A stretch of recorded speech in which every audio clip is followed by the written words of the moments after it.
Caleb Porter's men continued to hit in continental competition. Right now in MLS, it has been a struggle for the former MLS Cup winning manager as both sets of players out onto the field. Side as well. Chancalay will start on the right in order to provide a bit more width on that right-hand side.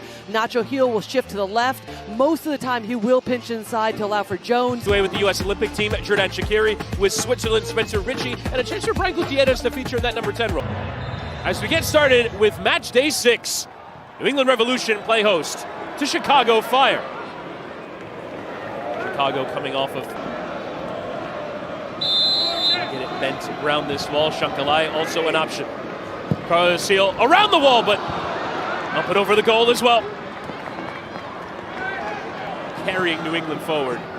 Challenge finally came in from Herbers, and again, referee, after a fairly long talking to the first time, has a word, and this time goes to his pocket. It's a yellow card. Well, one thing that we're starting to see the New England Revolution do is outnumber, overload the central areas, then it's opening up the gaps. Edwards, no chances of going long. Gil, though, the flick to it. Frioni and Salkvist on the chase. Haile Selassie, nicely in behind for Fabian Herbers in the penalty area. Score for Hugo Kuipers! 2-2. The DP number 9 starting to find that form that Chicago brought him in for as the Fire take the lead away from home. Well, we talked about it with New England creating the overloads, but the exact same thing for Chicago. Midfield, Romney gets sucked out right there, opens up the space in behind him, and then they got a 2v1 situation. It's the exact right opportunity, just slots it across. Kuipers gets his head up, you see the look right there, and all Kuipers has to do, keep his foot through it, keep it on frame, and that makes it 1-0 away from home, the Chicago Fire. And Hugo Kuipers. Corner kick for New England going the other way, and that's a better build-up for New England and Frioni. Carlos Gil in the heart of that area, and on the volley, Henry Kessler couldn't control it.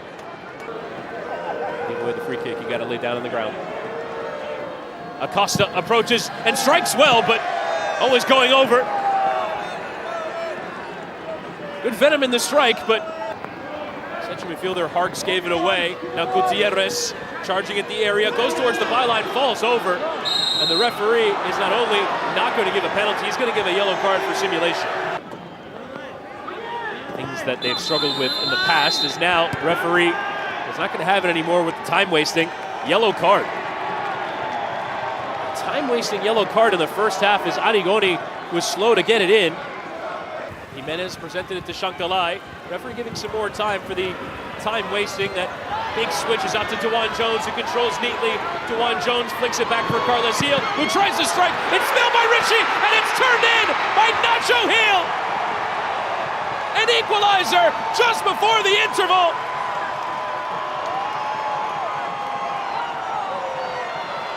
Might Spencer Ritchie regret being unable to control that one. It's New England 1, Chicago 1.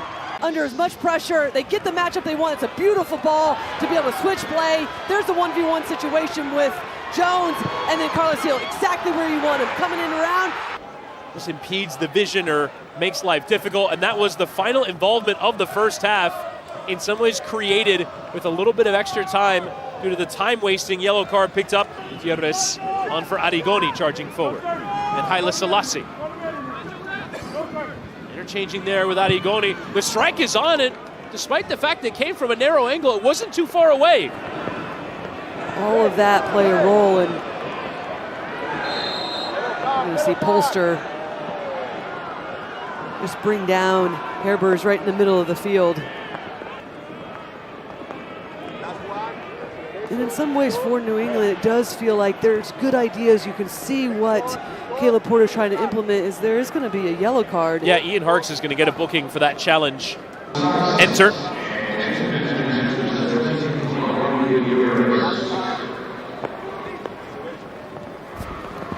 The opening minute of this game.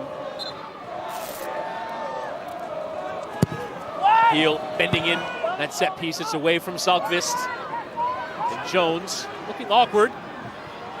Just making sure to get it back to Earl Edwards Jr. And Now he tried to clear with his left, and he's in no man's land, and Kutsias can take advantage. Yorgos Kutsias! And Earl Edwards Jr. making amends for an absolute hash of a clearance. It will be Gil to take in the heart of that penalty area, away from Shihos. Shankalai was measuring, but lets it go down instead. Works the run of Spalding and lofts the ball in. It's an easy clearance there from Jimenez, but still a penalty on the volley. Nacho Gil, and took a deflection. And Richie handles. In behind for Carlos Gil. It's a nice ball. Lofted to the back post, and Gasper volleys away. Polster tried to get it, and he hit Fabian Herbers with that attempted ball. It's a free kick to New England, and a yellow card as well to Matt Polster. Well, as the clock continues to tick down, and what we saw in the first half conceding. Corner taken short here with DeJuan Jones, and now Carlos Gil will loft into the area. Romney getting a piece. He felt he was shoved. Now Shankalai trying to get the beating of Richie in his near post, and he had to leap and pull him over. Nacho Gil going beyond Kutsias. Everyone back for Chicago. It slid in behind the idea into Ian Hartz, who sent it through that penalty area. Serves as a shot. Save from Spencer Richie. The referee will go to his pocket here and show a yellow card to Tom Barlow for the challenge that came in. Is going to come out for dissent, and it probably had been coming for Carlos Gil, who was incredibly frustrated. Salkvist to try and win the header. It's won though by Romney. Haile Selassie. And now Herbers tackled off it. It's going to be given as a free kick. And there is the full-time whistle at the end of a hotly contested second 45 minutes. New England